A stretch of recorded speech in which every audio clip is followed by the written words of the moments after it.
All right. Welcome to the Wolf Shade Podcast, episode 77. This is season 4, episode 0. This is the first time I never did episode 0 before, but why not? But obviously, I'm bringing you guys with a good episode today. Obviously, with one of our well-renowned guests. I've had him on here on this podcast for 2 times in a row now. So this is number 3. And you know him from the Mafia games. He was in Law and Order. He was in a bunch of other shows. He just had a recently new game called Mind's Eye come out. I don't care what anybody says. That was a very, very, very good game. And his name is Alexander Hernandez. I'll let you introduce yourself. What's happening? Thank you for having me again. We're back for the Nope. hat trick, as they say. Back for round 3. But Yes, it's always a indeed. pleasure, man. Happy to talk to you. Yeah, it's always a good pleasure to talk to you too. So since going into Mind's Eye and everything, obviously that's just a game that you recently worked on for the last couple of years and everything. Obviously it just came out as of recent. Um, when it comes to working on that game, kind of knowing the background of Jacob Diaz, knowing that he's a former veteran, just coming back into his town, trying to I would say from playing the game myself, I would say he was trying to make ends meet, but obviously since he has an implant in him, it's Yeah. not really, helping out of the piece that he's trying to get is more of worsening it. Like, how would you, from working on the game, how would you explain Jacob's story? Obviously, being the vocal point of the character. So the quickest comp I think is like Minority Report. They Mm-hmm. remake with Tom Cruise, I don't know, like 15 years ago or something. But basically, it's a sci-fi thriller about someone trying to solve a mystery. So Mm-hmm. some big piece of missing information in this world of future tech and all.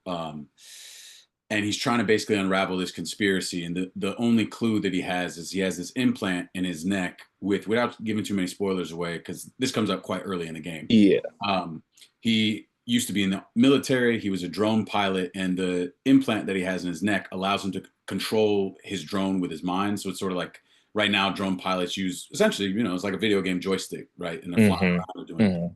This allows him to sort of merge with the drone. So the drone is just an extension of him. And so Mm-hmm. he throws it out, and his ability to control it. He sees what the drone sees. It fires at his will. Essentially, to him, it's no different than an arm or a leg, right? Something goes wrong on a mission in the desert, and there's this huge accident. And when we meet Jacob, he has come to from being dishonorably discharged from the military. He knows something happened. He's not even sure exactly what happened. He knows he caused a lot of harm, and he's trying to go to the company that built the implant to see if he can find answers about what exactly is it, what went wrong in the desert, and why him? Why was he chosen? Um, and so that's our jumping off point into the story, and I'll let those who play figure out the rest of what happens from there. Okay, that makes sense.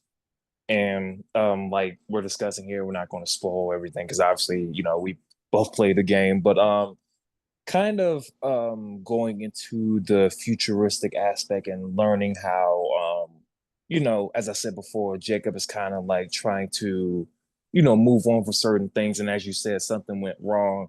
Do you think in the world of kind of a futuristic, I would say futuristic trauma, so to say, because a friend of mine brought this to my attention when he played the game as well. He felt like, despite having the implant, despite having all these controls, and despite Jacob trying to be at peace, he felt like it made it more worse for him.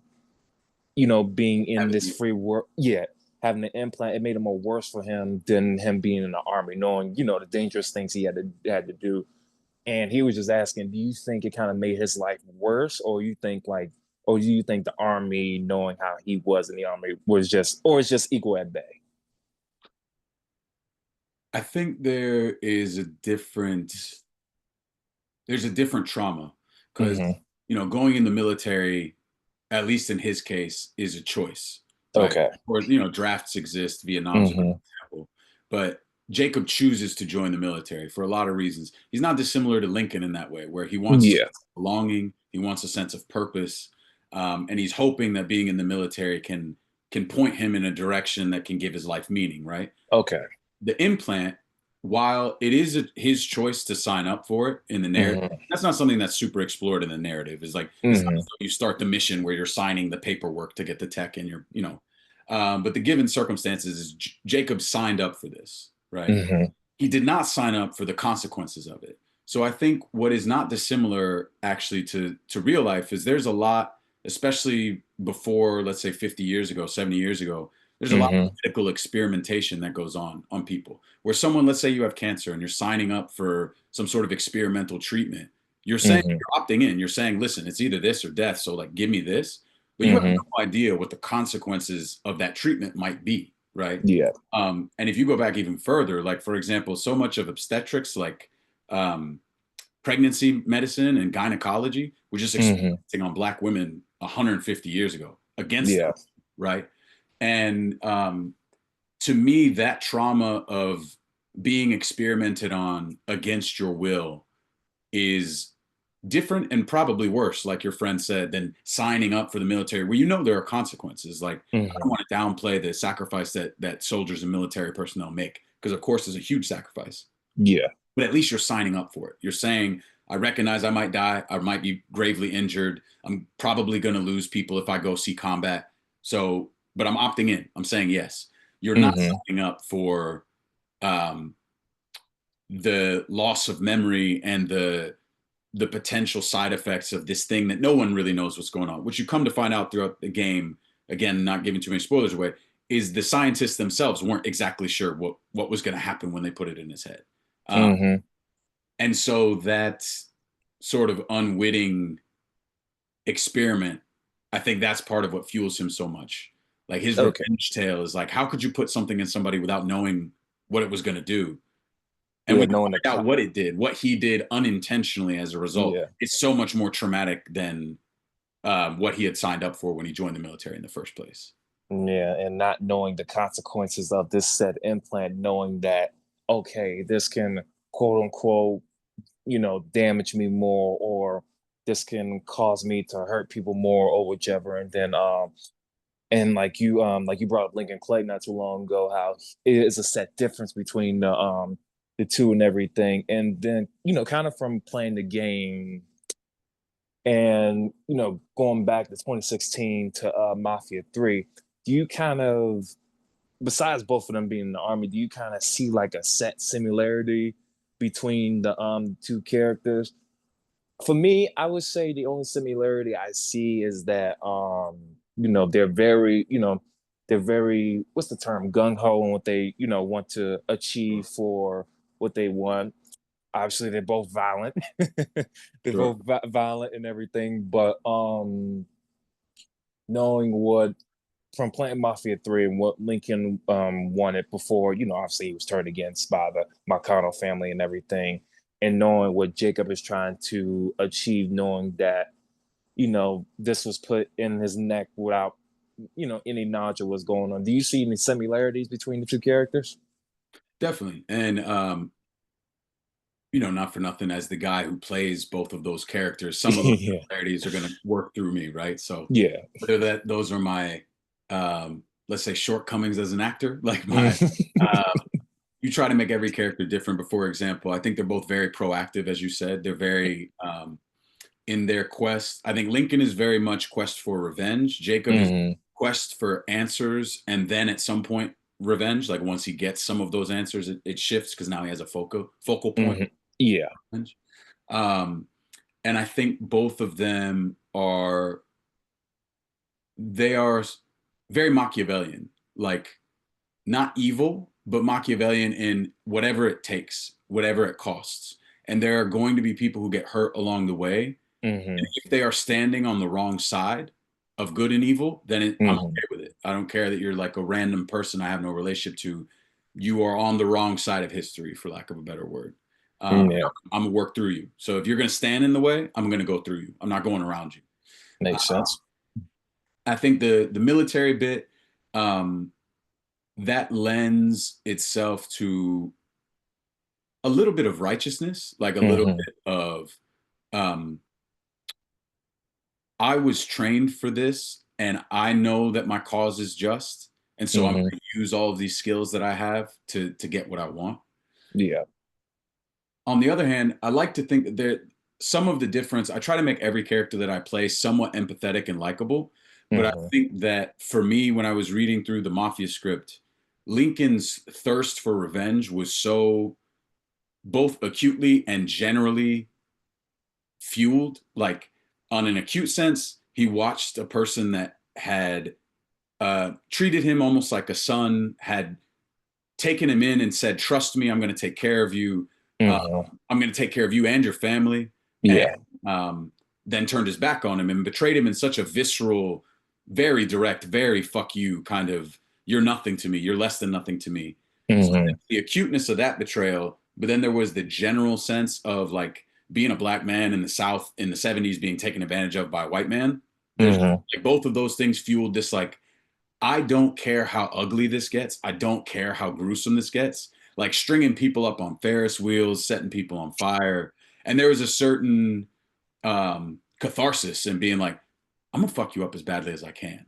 Like when I find you, I'll foot soldiers, whatever. I got to get through whoever I got to get through. I don't feel bad about it, but I'm not like trying to.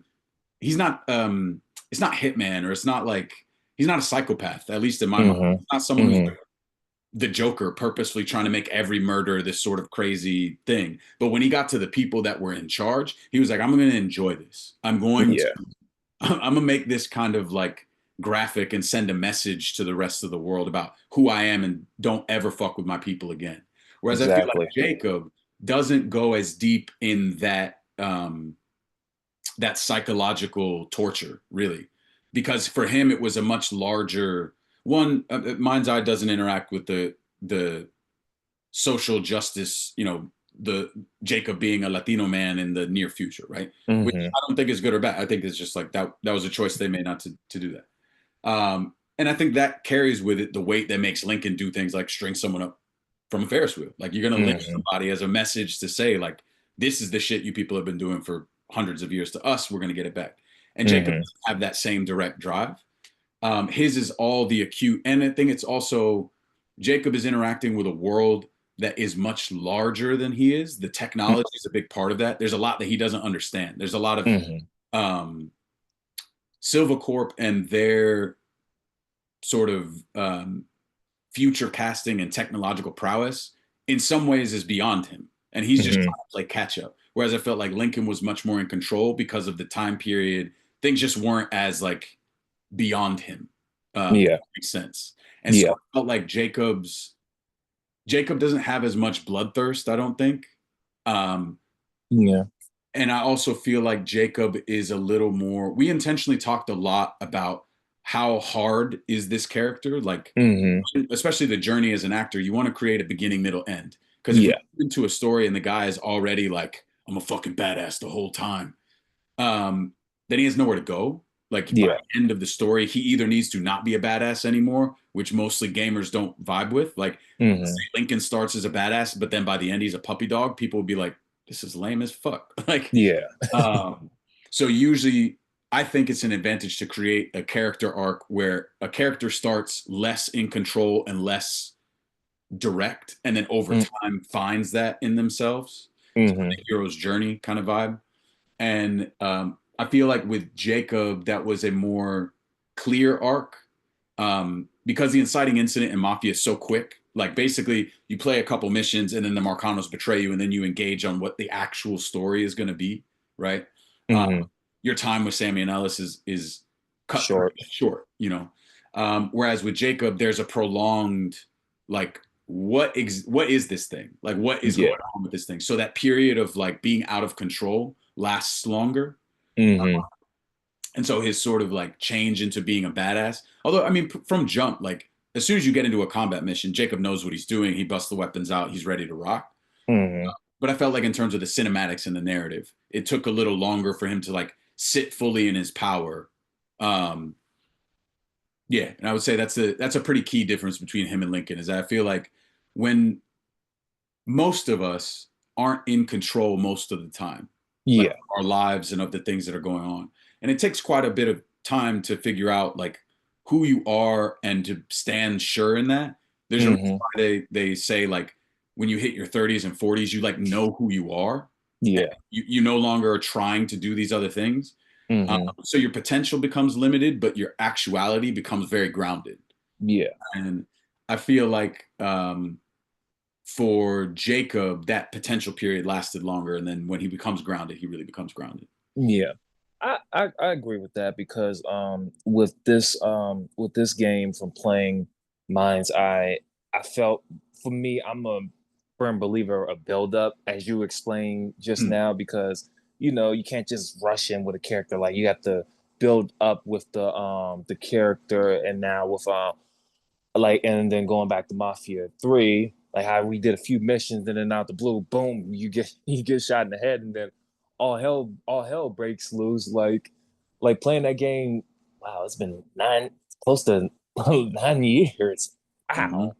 So and then playing the game 9 years ago, I was like, okay, this is what I'm getting into. And then that's what I talked to you about the first time you know, interviewing, I was just thrown off by okay, I got shot in the head. I'm being brought into this. Like, can we chill first of all? Like, Yeah.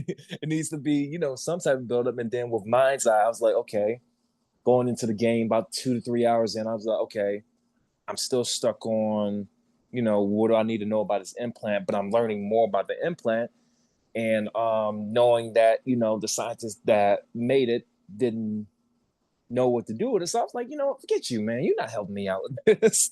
So it was kind of a breathtaking, you know, having that character build up for about 4, 5 to 6, 7 hours. But it was very good going through those missions and learning the basis of Jacob's character, you know, learning he's staying with his friend. I think he served in the army with as well.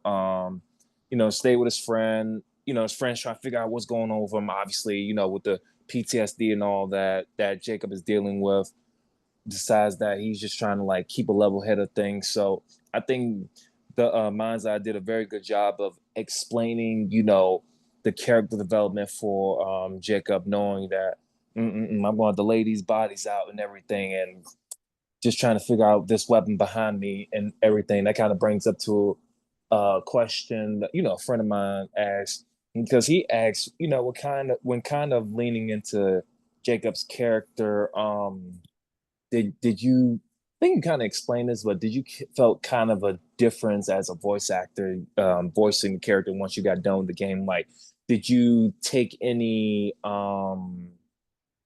he says acknowledgement, but I would say, did you take any build up from the character? Like, did you learn anything from the character, like voicing this character, like reading the script and everything about Jacob?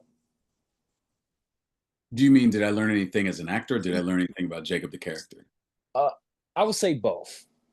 Um, One of the biggest challenges in this job was knowing, having done Mafia, and knowing that there's a certain amount of people who associate me with that Mm-hmm.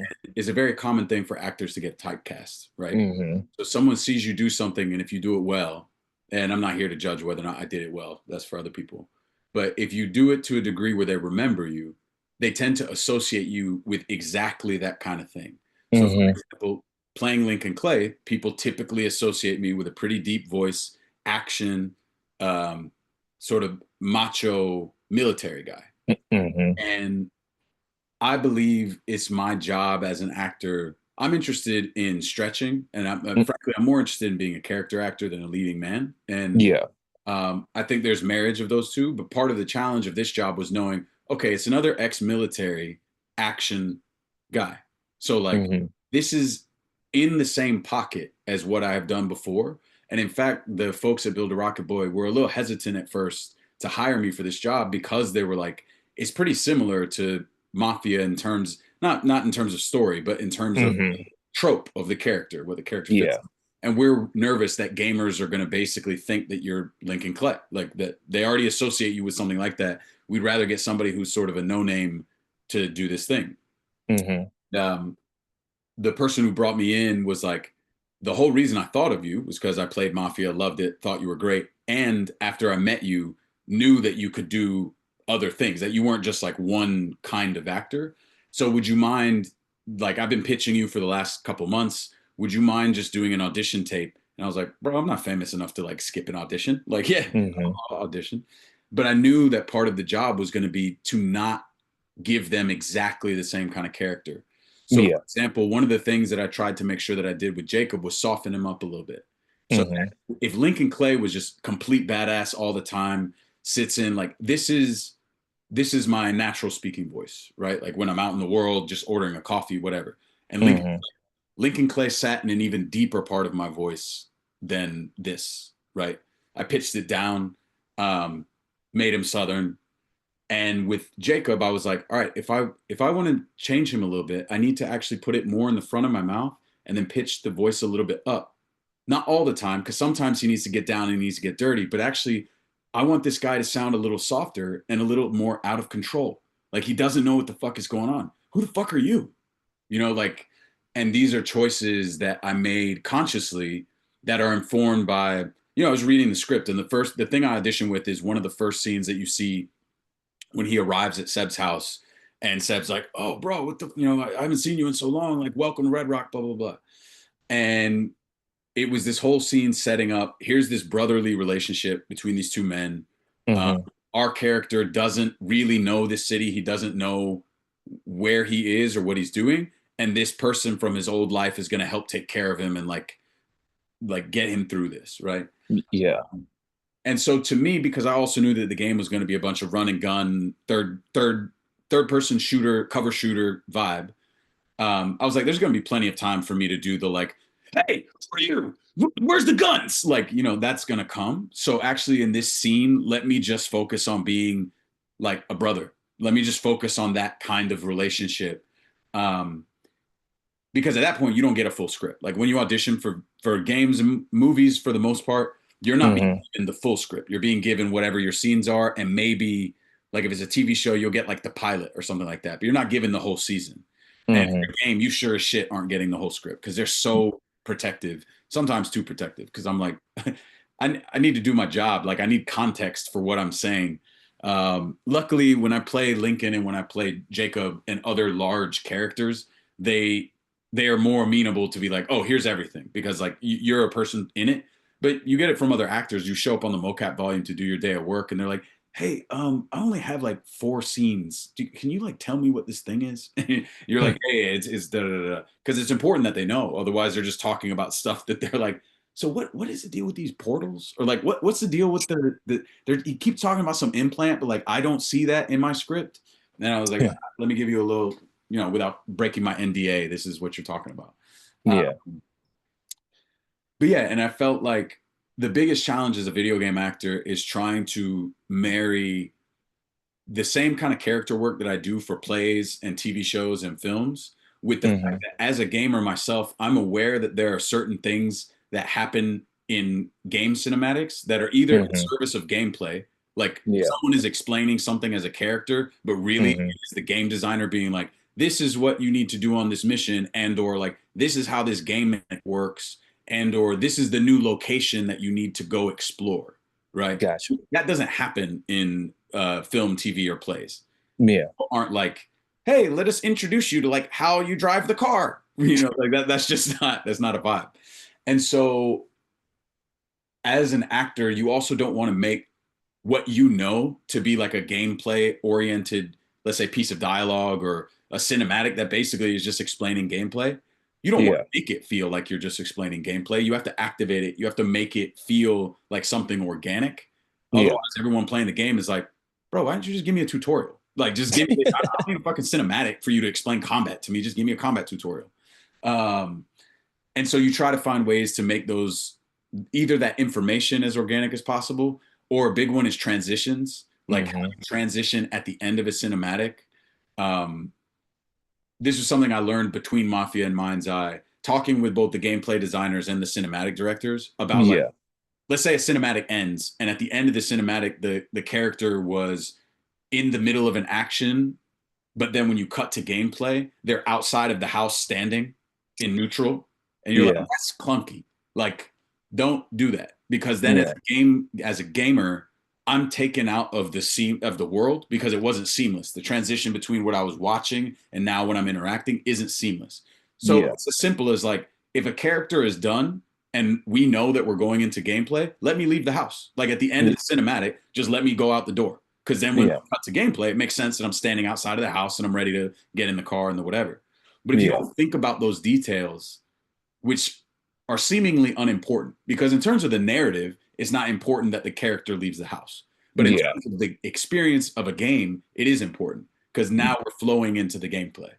Yeah. Um, yeah, or little things. It's impossible to always pick up on these details, every single one of these details. I try as much as possible. So like, I'll ask the cinematic director, "Hey, if you know, let me know where does this character like pull the weapon from? Like in the gameplay animation, where's the weapon coming from? Because in the Hmm. cinematic, I need to be holstering the weapon in whatever whatever side, whatever pocket, whatever that Jacob puts his weapon." Or like if I have a key card, is Jacob right-handed or left-handed? Because in Hmm. cinematic, if I use my left hand, I want it to be I want it to look smooth, right? I want it to all Yeah. go. And one of the biggest challenges in gaming is things are always changing. There's always little details, whether it's gameplay or cinematic, that are changing and up. I won't say up until the last minute, but now that games aren't only physical, like you can release them digitally, sometimes it'll be like 2 months before release and they'll be like, hey, we need to change this line or this whatever. And so those little details that I try to be on top of while we're shooting in the mocap volume, Hmm. sometimes they change and I don't even know that they've changed. And so like someone will play the game and be like, wait a minute, he had it in his left hand and now he used it in his right hand in the next scene and blah blah blah. And those are continuity errors that are like, I did what I could, you know what I mean? And it's no, I don't blame anyone. It's just kind of a that just is what it is. It had to change for XYZ reason. Um, yeah. So that's one of the difficulties of acting in games. Yeah, that makes sense. And I know, as we discussed the last time, kind of like acting in that certain pretense is not easy and everything. Because, from playing Mind's Eye myself, it was actually a fun fact. I immediately didn't think of Mafia 3 when I first played and, heard how Jacob's character was, how he is, how tense up he can get sometimes, and how, how I would say light in his voice he is compared to Lincoln, how deep his voice is and everything. I didn't think of Mafia 3. I immediately thought of Law and Order. Mm. And I immediately thought of I think Chicago Med too. Yeah, yeah, yeah. Yeah, I immediately thought of those two characters that you played. I was like, because at first, for some reason, after I got done one mission of the game, I turned my PlayStation on, and that particular, excuse me, that particular episode came on, and I was like, wait, I thought I Oh, turned my funny. game off.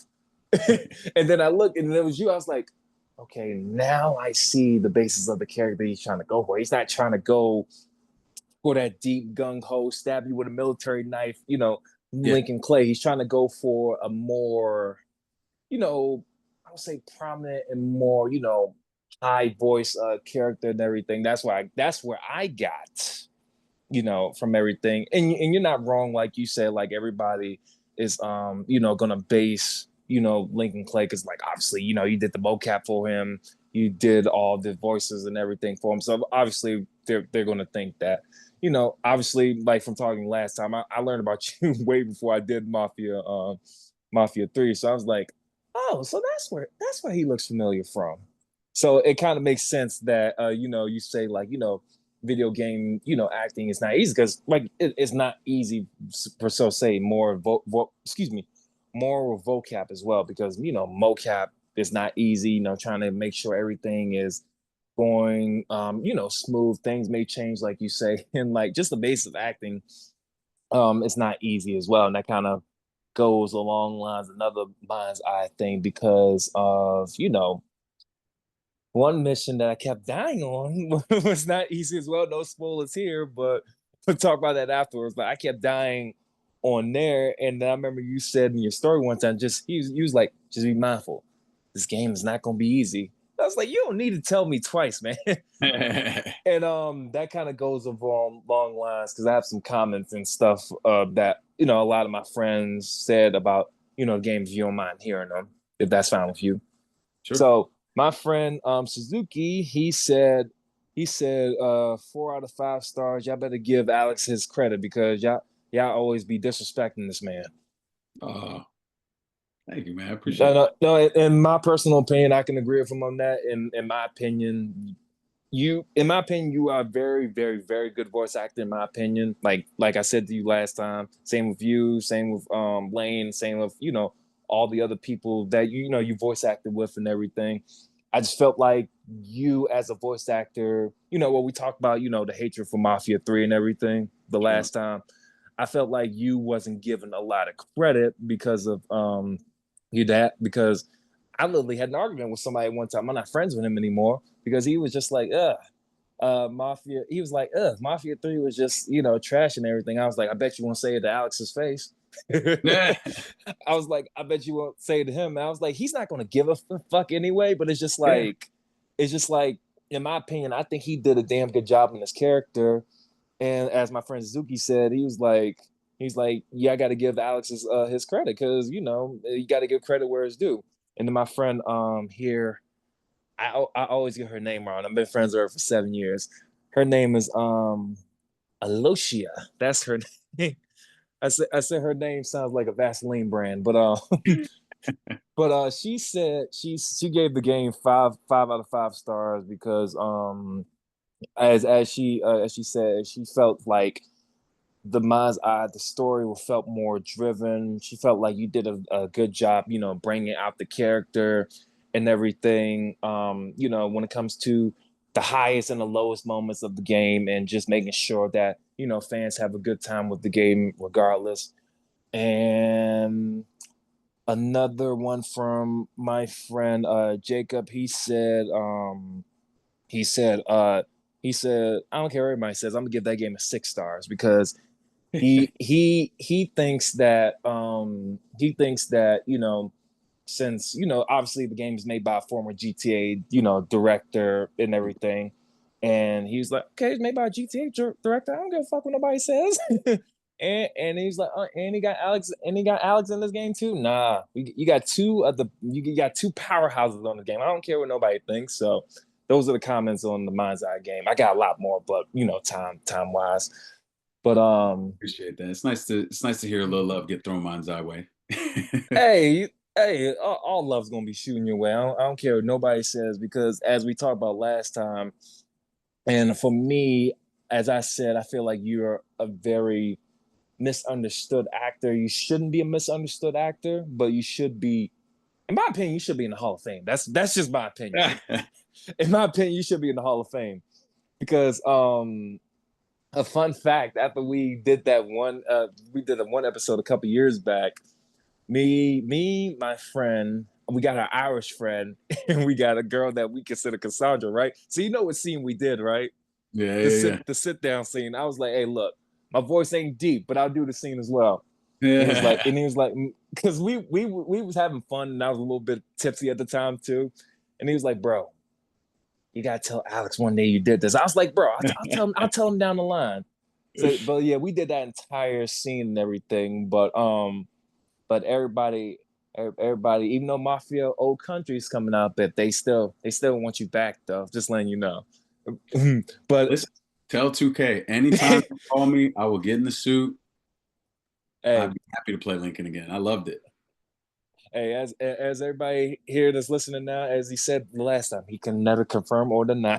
We can't say nothing. But going into Mafia Old Country, as we talked about before we start recording, what's Yeah. your thoughts on I mean, that trailer looked dope. I'm not gonna lie. it? Look, it looked like a cool. It looked like a mashup of. They clearly took a lot of the gameplay, animation, and combat physics from Mafia 3. Like you can Mm-hmm. see that a lot of the things look fairly similar, but it also Mm-hmm. looks a lot like Red Dead, in a good way. Just sort of, Yeah. like riding the horses and the driving in particular. Like I don't know what he's driving. It looked like a sled Yeah, or he's whatever. driving a back in I think it's an 18 whatever the time is set in. I think it's an 1893 because Toyota was just coming out at that time as Yeah, well. So it's kind of like the very first editions of the car, and a lot of people got ran over during this production. So I'm sure that's going to happen in the game, but yeah, yeah, yeah. it's just like No, it one of looked those dope. old cars. Because when the animation kicks off, at least the point that you get, like the way that he's driving, the sort of way they animated Yeah, the speed of it, and like how it yeah, changes the foreground and background relationship, that was cool. yeah, Um, yeah, I mean, it looks great, and the graphic quality looks awesome. At least for the yeah, cinematics. I mean, the gameplay looked pretty good too, but like the cinematics, I was like, damn. yeah. The gameplay from watching the gameplay of the game, I was like, wait, they're taking a lot of from Mafia 3 from this game. And people say this game is not inspirational. And look, like it makes sense because that stuff is really expensive to create, and if it works, then it works, right? And you could just throw Yeah. skin on it and be like, we keep the combat largely the same because people, um, at least from what I gathered from the internet and what people tell me, because I don't spend a lot of time thinking about this sort of stuff. But a lot Hmm. of the negative feedback was like, oh, the mission design is repetitive, but people love the combat design. People love the ability to like grab a shotgun and baseball bat somebody. And like, even when he in the trailer for Old Country, when he blasts that dude with the shotgun, I was like, oh, Boom. me. That's just short me. That's just short Lincoln. Because I it looked very similar, you know? I didn't honestly when it comes to the mission repetitiveness, to be honest, as a black man myself, like as we discussed like back in that time or whatever, I really didn't think the mission, had repetitiveness. The only thing that threw me off was trying to sneak behind one dude, kill him, and then out the blue, another person comes through. I would not be gonna tell you how many times I kill one dude and then another dude glitches right in front of me. I was like, okay, I guess we're going guns blazing then. It's just like because from discussing old country with somebody, I think that he knows somebody that works at 2K and everything. He was saying that they, obviously they implement a lot of, Mafia 3. And I don't know if you ever played Mafia Definitive Edition, like the whole remake of Mafia 1. Didn't know. Okay. So if you get a chance to play it one day and you play the Definitive Edition of that, they took a lot excerpts from that and included into Mafia Old Country as well, like the music, Mm, the settings and everything as well. And then when I was talking to my friend, he also told me to be mindful because it could be a lot of characters that we know and love from previous Mafia games. I was like, bro, Lincoln wasn't even born yet. Like, leave it alone already. yeah. Like, if it's like Sammy, then maybe. Like Sammy, maybe. Even It, then, way too old because yeah, we're in yeah, late 1960s and this game's yeah, what, yeah. 1890. 1890s. Yeah, never mind.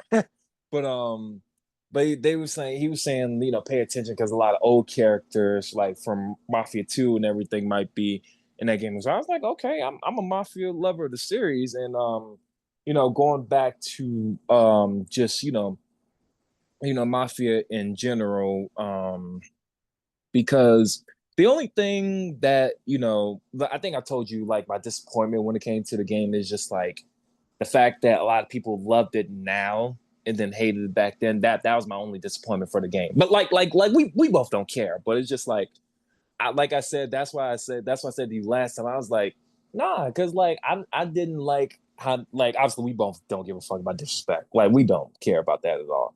But I felt like, to you, the amount of work that you put in the actor, and now all of a sudden, damn, it's about to be 10 years. Like like 9 years later, Yeah. like now all of a sudden, because like when I go on PlayStation right now, it has a 4.5 star rating. I was like, okay, so where the fuck was this? Where the fuck was this 9 years ago? Like, At the same time, there's also it came out with glitches and bugs, just like most games do these days. yeah, Most of that got patched up and fixed, and that's a yeah, big part, right? I think I'm old enough. I'm 36 now, so when I mm-hmm, started playing games, everything was physical. yeah, Like for your N64, you had the cartridge, and so like when a game shipped, when you got Super Smash Bros. Off the shelf at GameStop, there was no like patch. There was no, so whatever you got as the physical thing had to be done. There was no like we can fix it in post that yeah, exists now. And I think a similar criticism, one of the things that has made me laugh the most in what has been a decidedly complicated reception to Mind's Eye, mm-hmm, is people being like, "Damn, this voice actor is so good." And every game he's in is glitchy as fuck. And like it makes me laugh because there's a similar experience in Mafia in Mind's Eye where, day of release, people being like, look at these things that are going wrong in the game. It has nothing to do with the cinematics, nothing to do with the narrative, Yeah. nothing to do with actors or anything like that. Uh, Hmm.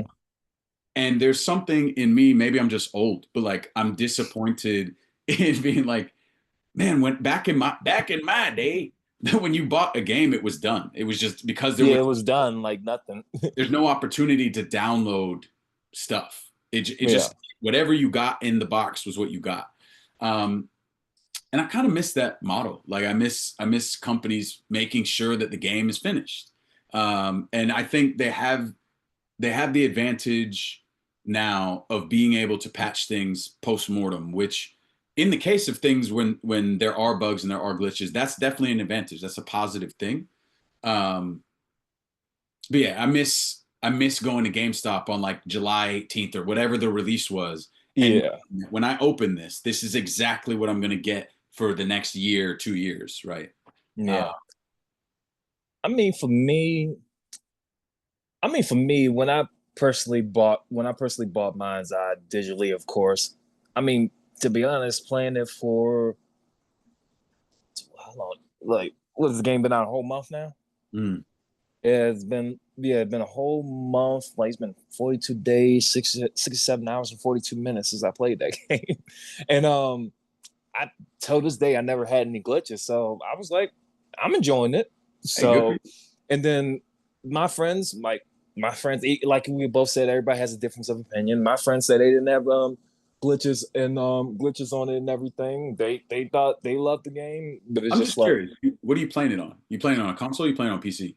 I played them both. Huh. Yeah.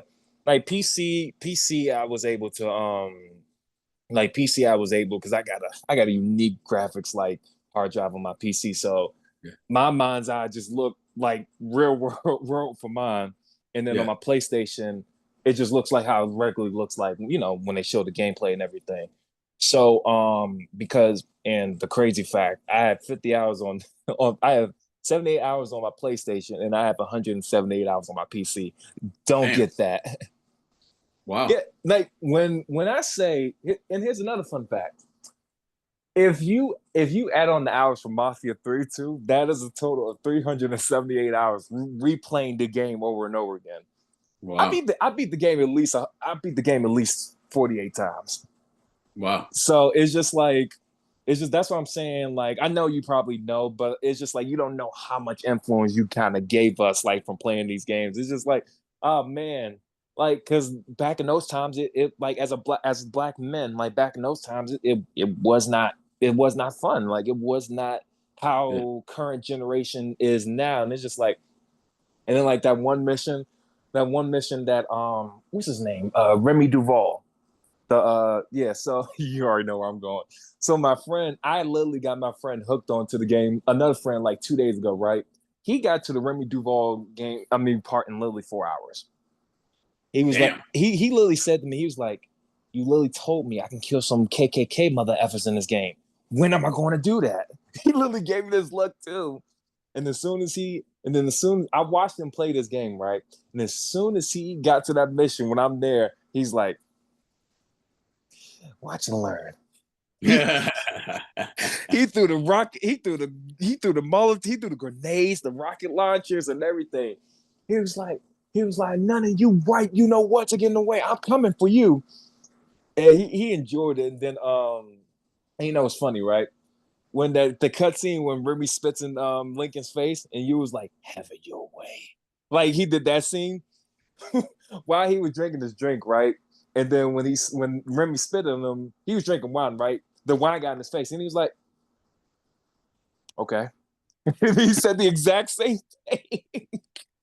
So he was telling me to tell you, he was like, let Alex know that he needs to let 2K know we need more missions like that. I was like, it is more missions around the map. You need to Listen, drive. y'all need to let 2K know. Oh Because no. coming from me as an actor, it's like, hey, please give me more work. I would like to keep getting paid. Coming from the fans, though, it's a like they respond. It's not a one-to-one, right? Like I'm not saying they'll give you everything that you want, but like Yeah, fans hold a lot of power now. Like fans are the reason that people get cast and fired from Marvel movies. They're the reason that games get greenlit. And so like when yeah, people, someone made a comment to me on Instagram, that was like, hey, who would win between Lincoln Clay and Jacob Diaz? And I was like, I'd love to see the fight, right? Like get 2K to talk to them. Or someone being like, anytime people are like, when are we going to see Lincoln again? I'm always like, if y'all get together enough people and tell 2K that's what you want, 2K will respond. hmm If I go and tell them, they're like, well, of course you want Lincoln to come back because you want work.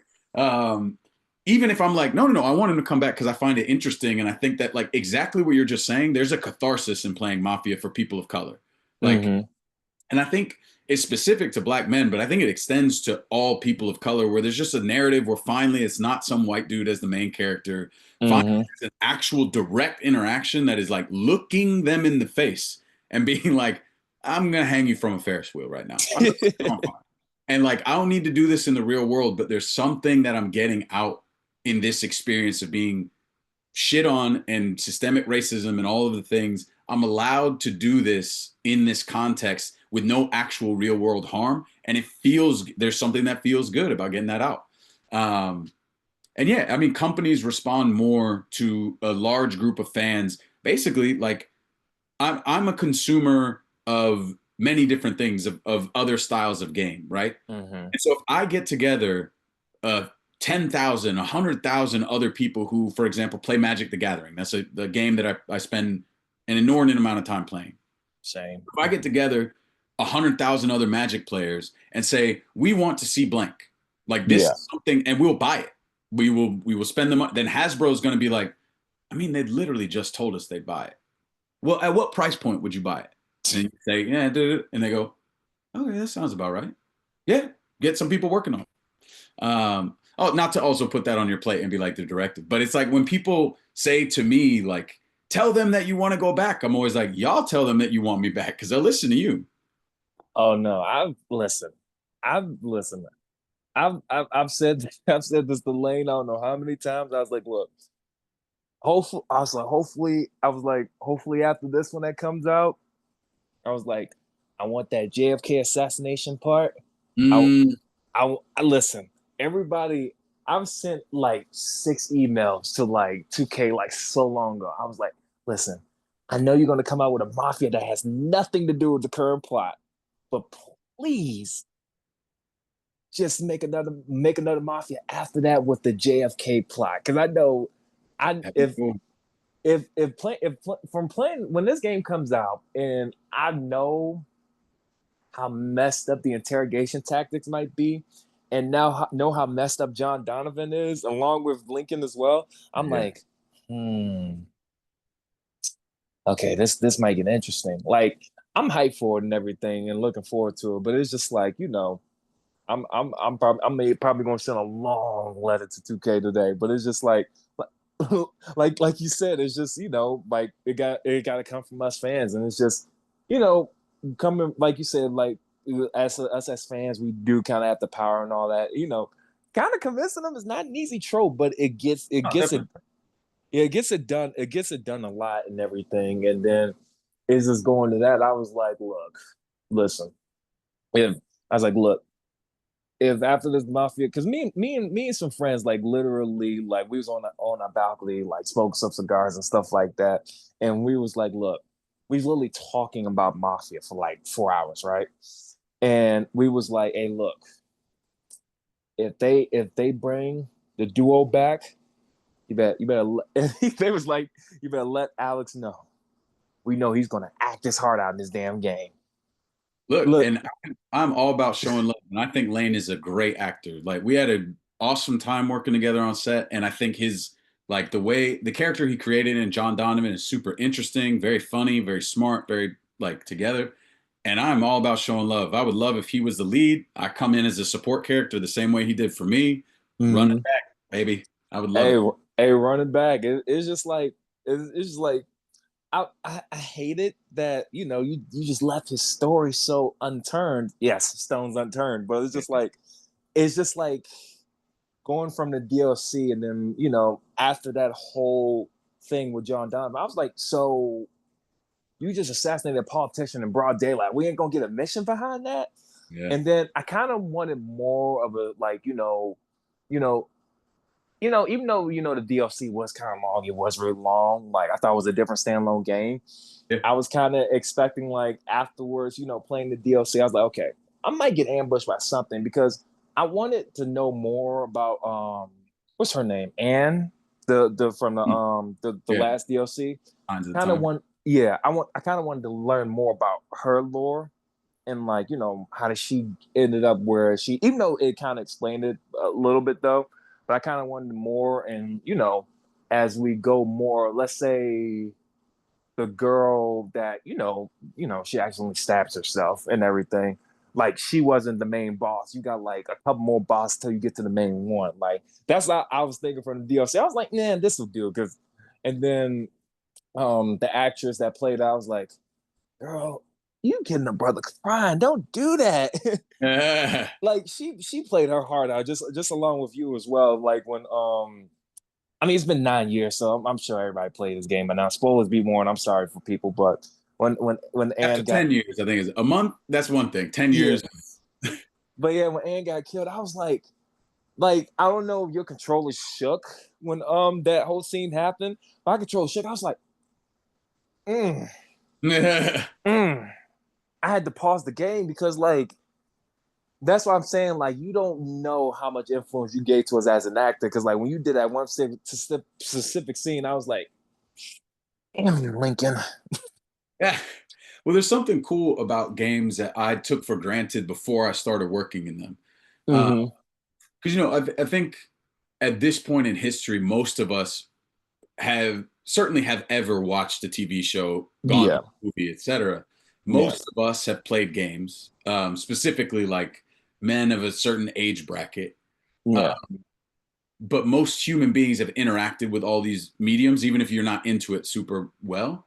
Mm-hmm. I took for granted when I was a younger man and before I was an actor, or before I was a professional actor, I should say, is Yeah. really how much time and energy I spent with games. And like the difference between what a movie franchise and a game franchise is, like Mm-hmm. it's not to say that, for example, I don't know, someone's like a Potterhead and they're really into Harry Potter and reading those books and watching those movies, or Lord of the Rings, these people who can like spout off every single bit of lore. They know everyone's name. They know the Elvish language. They know like that exists. Mm-hmm. There's a different level of commitment in games where, like you said, when you've put in 300 plus hours on something, that's really different than like even the Lord of the Rings movies are long as fuck. Even the director's cut, Peter Jackson's like 4.5 hour, 4 hour movies, right? You Yeah. watch those three movies back to back, that's like 15 hours if you're watching the full version.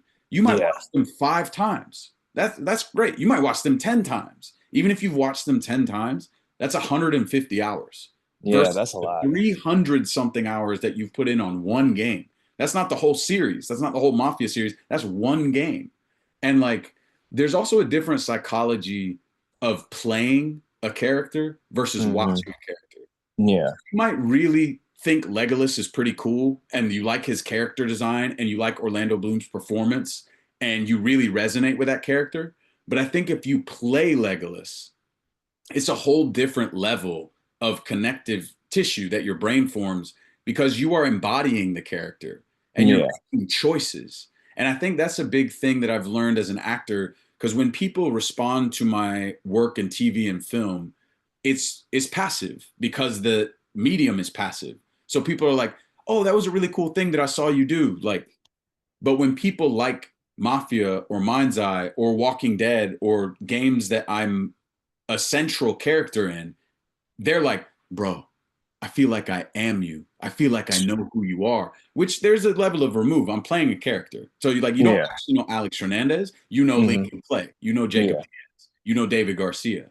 But Mm-hmm. you do know them because like you made Lincoln do things. Lincoln would have just stood there like this the whole time if you didn't pick up your controller and make choices. He would have just stood on your screen. There would be no narrative. There would be no cinema. You would just be stuck on a start screen for however long you left it. Whereas with a movie, you put it on And most of the time, most of us do this.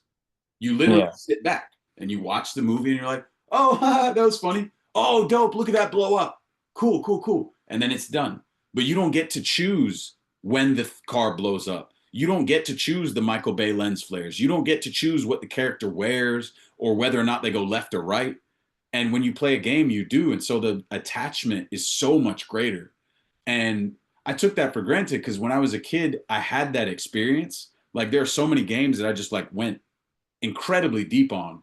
But when I first started playing games, most of the time I was playing stuff that was multiplayer with friends at someone's house because I wasn't allowed to have a gaming console in my house until I Hmm. was, I think, 16. Like my parents were like, "You're not. This is going to be bad for you." Blah blah blah. So I'd always go to my boy's house and play whatever he had. Right. So gaming Yeah. was always a social thing.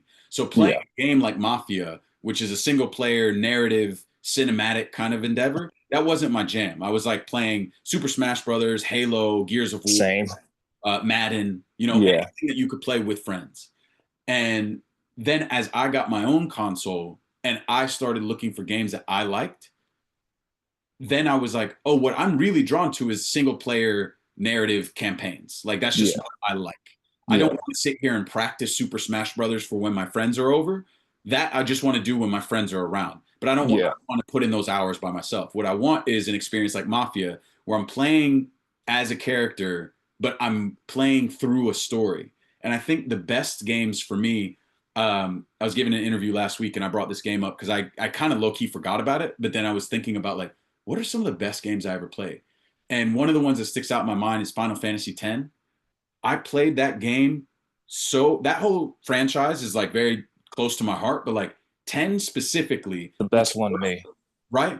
And it was the first time that I saw a game cinematic, and that shit was like 20 something years ago, that I remember that the graphics and the quality of the cinematic made me be like, Wow. what? Because it starts off and it's like that fucking they're in the blitzball arena and the tide is coming and there's that heavy metal music playing and the guy's like and it just like it's so all these different elements that I was like this is sick as fuck and I haven't even started the game yet like this is just Yeah. an introduction to the world and like Yeah. what is happening here and then Oron's up in the cloud and like the tide hits and suddenly you're thrust in the world and you're like okay I'm ready to investigate what just happened after that cinematic opened up a world for me. You introduced me to a world, you introduced me to like four characters that I know are going to be important without giving, I don't know names, I don't know context, I don't know anything, but I know that this is going to be part of the world I'm going to interact with. Now I'm ready to interact, right? Yeah. And then you do. And as you play through that game, like just the way that they integrate cinematic and gameplay, I thought was really great. And then add to that, there's the main part of that game, which is the normal Final Fantasy RPG, like level up, grab weapons, do the thing, build up your character, Yeah. your class, that kind of vibe. Yeah. But they also did a great job of like these little secrets, almost like before Grand Theft Auto was even a thing. I was saying last week, like I played Blitzball 200 hours of just Blitzball, like nothing to do with the game itself, just Blitzball. I was just like, I fucking love this. I've beaten this game. I've new game plussed it. I did my thing. I 100%ed it. And now I just want to play Blitzball for fucking months. And Yeah. there's something about that relationship as a gamer where I felt really attached to this little detail, this thing that's not even supposed to be the main focus of the story or the main focus of the game, but it feels like it's mine because I'm Yeah. interacting with it so much. Yeah. Yeah, I most definitely get that because going back to what we was talking about earlier, a few more minutes then we're done here. Going back to what we was talking about earlier, how you did that one specific scene, man. Because after you did that specific scene, one of my friends, he had a beef with Lincoln for like 2 weeks because of that whole specific scene. He was like, how dare do the emotion so damn good and got me crying in the background. Because like for me, I told him I felt the same way. Because like for me, I was just like, dang, we couldn't do anything. Like we couldn't save her.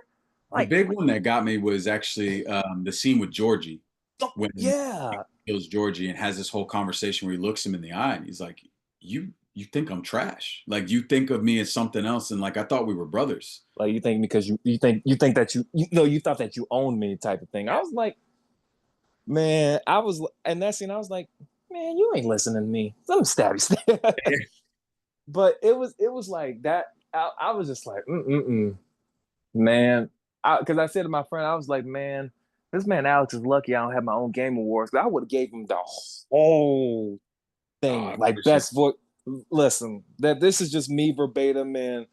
I know time's almost up for us soon, but like you did a damn good job at like everything that you do. I don't care what nobody says, and this is not me glazing or whatever. This is me showing support from one actor to another. Like you do a damn good job at what you do and everything, and and I want people to, even though not everybody's going to be appreciative, but for me, I don't care what nobody says. I want people to be appreciative of the work that you bring, even 150 years from now. I don't care. That's just, that's just me. But they're at, gonna make Mafia old country 150 years from now. It's gonna be about Lincoln Clay. It's gonna, but yeah, uh, but at the end of the day, I'm proud of the work that you always bring in it anyway. So thank you, yeah, man.